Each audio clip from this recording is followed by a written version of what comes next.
આપણા બધાના કામ છે ને એ પરમાત્મા કરે છે.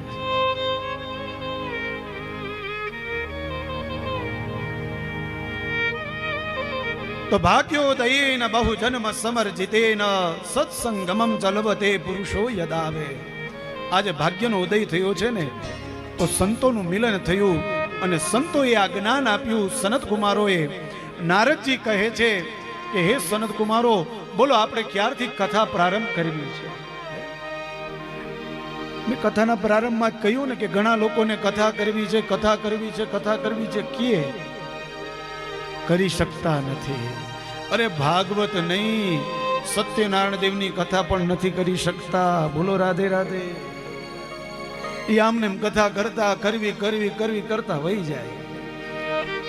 પણ શાસ્ત્ર એમ કહે ને આપણા ઋષિવરો ગુરુજનો એમ કહે કે જ્યારે સત્કર્મ કરવાનો વિચાર આવે ત્યારે તરતો તરત અમલમાં મૂકી દો.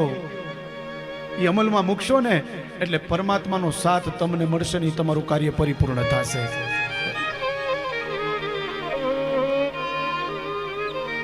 મહેન્દ્ર દાદા કહે અમે પ્રયાગ ગયામાં ગયા હતા શ્રાદ્ધ કરવા માટે. ખુશીથી શ્રાદ્ધ કરવા ગયા અને ત્યારે એને વિચાર આવ્યો કે મારે ભાગવત કરવી જ છે. મુલાકાત કરી, મુહૂર્ત લીધું અને અત્યારે જો આ ભાગવત થાય છે. આ ભગવાનની કૃપા છે સાહેબ, આ એની કૃપા છે. ભગવાન કહે એકવાર મારી પાસે ઈચ્છા તો વ્યક્ત કર, હું તને આપવા માટે બેઠો છું. એકવાર માગ તો કરી.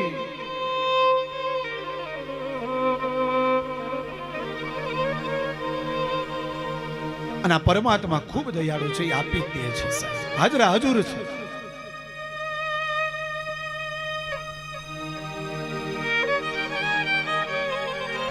નારદજીએ કહ્યું કે તમે કહો ત્યારથી આપણે કથાનો પ્રારંભ કરીએ. સરસ મજાનું મુહૂર્ત કાઢ્યું છે. સનત કુમારોએ કહ્યું કે આપણે આ કથા છે ને હરિદ્વારમાં આનંદ નામનો જે તટ છે ત્યાં આપણે કથા કરવી છે. ગંગા દ્વાર સમીપે તું તતમ આનંદ નામકમ. ખૂબ સરસ મજાની જગ્યા નક્કી કરી છે કથા કરવા માટે. ભાગવતજી કહે જ્યારે જ્યારે કથા કરવી હોય તો સૌથી પહેલે તો તીર્થક્ષેત્ર હોવું જોઈએ. તીર્થક્ષેત્ર ન હોય તો જંગલ હોવું જોઈએ. એ ન હોય તો આપણે જે જગ્યાએ રહીએ છીએ ત્યાં જગ્યા હોય ત્યાં કરવાની. તો કે ત્યાંય વ્યવસ્થા ન હોય તો કે આવી રીતે વિશાળ હોલ રાખી અને ભગવાન ભાગવતજીની કથા કરવી.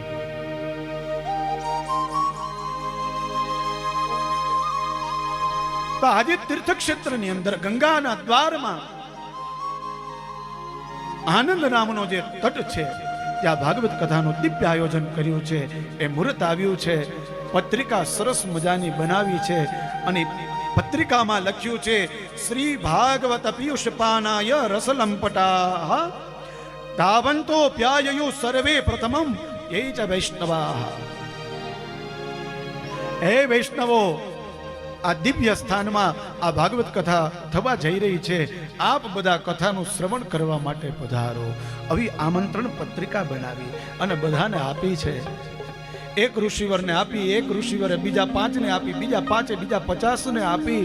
અને ત્યારે બીજા ઋષિવરોએ એવો વિચાર નથી કર્યો કે આ તો મારા કુટુંબના છે નહીં, મારે અહીંયા જવાની શું જરૂર છે, એ કઈ થોડા મારે ત્યાં આવશે, એવો વિચાર નથી કર્યો.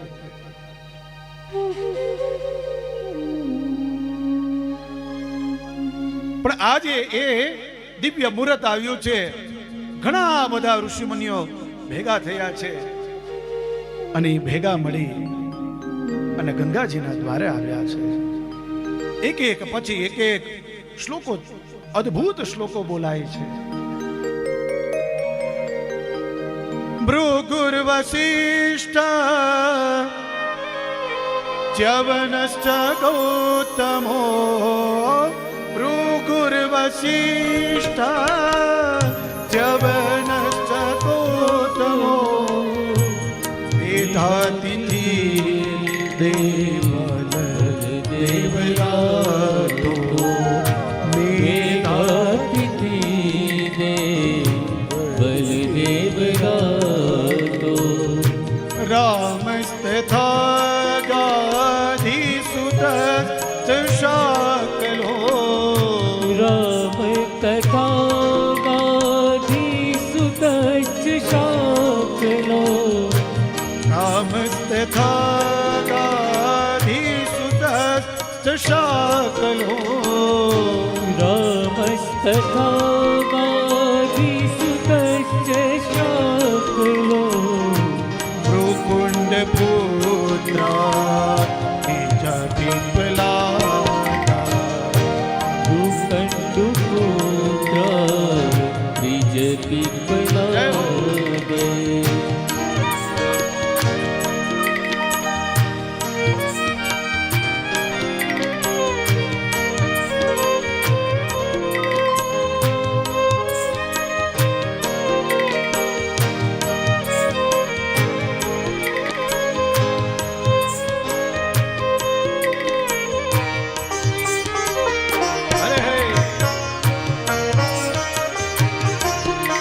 ભાગવતજીના એક શ્લોક છે હો.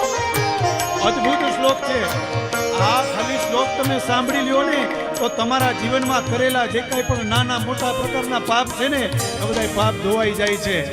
એવા દિવ્ય શ્લોક છે આ કથામાં કોણ કોણ આવ્યું છે આ શ્લોક બોલ્યા એનો અર્થ સાંભળીએ. કયા કયા ઋષિવરો આવ્યા છે તો કે ભૃગુ ઋષિ આવ્યા છે, વશિષ્ઠ મહારાજ આવ્યા, ચવન ઋષિ આવ્યા છે, ગૌતમ ઋષિ આવ્યા છે, મેધાતિથિર આવ્યા, દેવલ આવ્યા, દેવરાત આવ્યા, પરશુરામજી આવ્યા છે આ કથામાં, માર્કંડેયજી આવ્યા છે આ કથામાં, અરે નવયોગેશ્વરો આવ્યા છે. અરે એનાથી વધારે કહું ને તો વ્યાસજીના પિતાજી પારાશર પણ આ કથામાં આવ્યા છે.